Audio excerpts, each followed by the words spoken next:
àwọn olùwọ́de nínú ìgboro Aba láti wọ́de pè fún ìtúsílẹ̀ Nnamdi Kanu.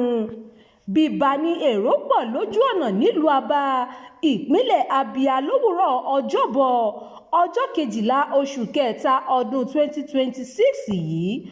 Ohun tí wọ́n ṣe náà ni ìwọ́de tó ń pè fún ìtúsílẹ̀ Nnamdi Kanu lórí ẹgbẹ́ IPOB tí ìjọba Nàìjíríà jù sí ẹ̀wọ̀n gbére.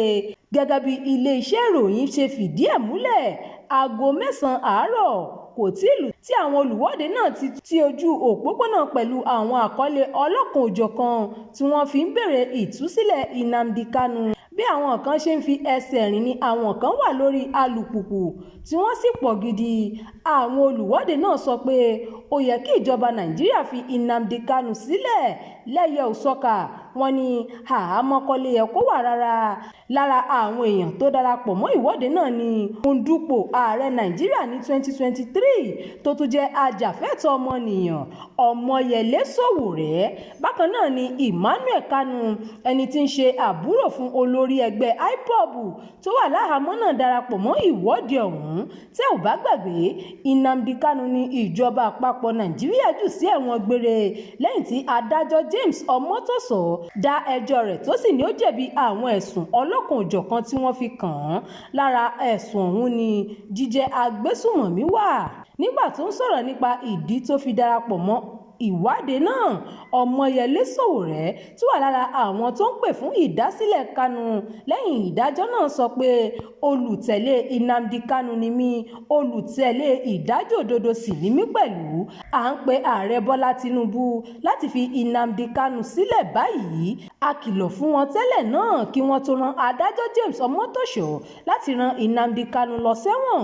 Sowore sọ pé àtìlẹ́yìn lòun wá ṣe fún Kanu níbi ìwọ́de yìí, òun kò sì ní padà àfi bí wọ́n bá fi olórí IPOB tó ń pè fún ìdásílẹ̀ orílẹ̀-èdè Biafra náà sílẹ̀.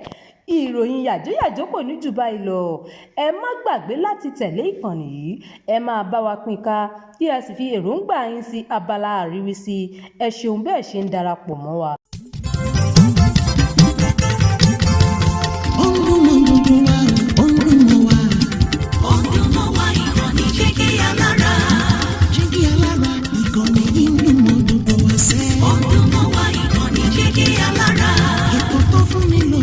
Ètò tó wà ní lọ́yẹ̀ wà ń bẹ̀. Ọdún mọ́ wá ìkànnì Jígí Alára. Ìròyìn lóríṣiríṣi tàbí mọ bó ṣe ń lọ láwùjọ.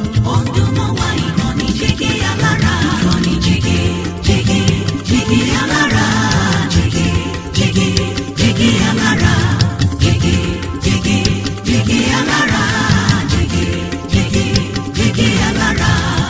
Ìkànnì Jígí Alára 24 bàbá gbogbo.